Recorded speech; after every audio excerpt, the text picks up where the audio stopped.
Naman ganyan, sir. Sinira mo na nga yung ano eh. Hindi nga yung gusto yung kulay.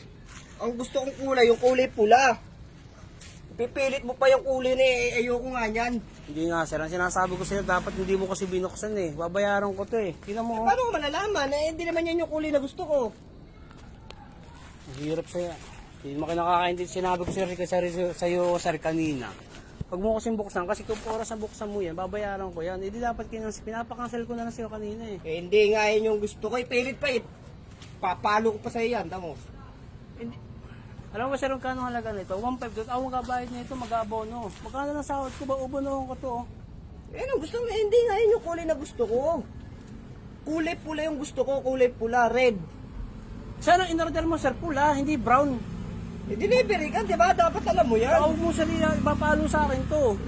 Punta binuksan mo na, oh. Magbabayad ako niyan mamaya, oh. Delivery ka, dapat alam nyo yan. Grabe naman yan sa ugali mo, ah. Baka bobo mo naman delivery ka. Bobo, baka gusto mo ako ipalo ko sa iyo yan, sir. Palo mo. Salamat ka, sir. Ginagalang pa kita, ah.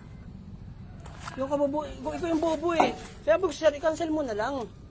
Babayaran ko to, eh. Babayaran ko naman, siyempre, titignan ko muna, di ba? Hindi nga, sir, sinabi ko sa iyo kanina, pag pinuksan mo na to, babayaran mo na automatic, babayaran mo to. Kaya sabi ko sa iyo sir kanina, bayaran mo muna. Hindi nga yung, parang malalaman na yun yung gusto kong kulay. Ang dami, sir, bobo sa mundo, dumagdag ka pa, eh.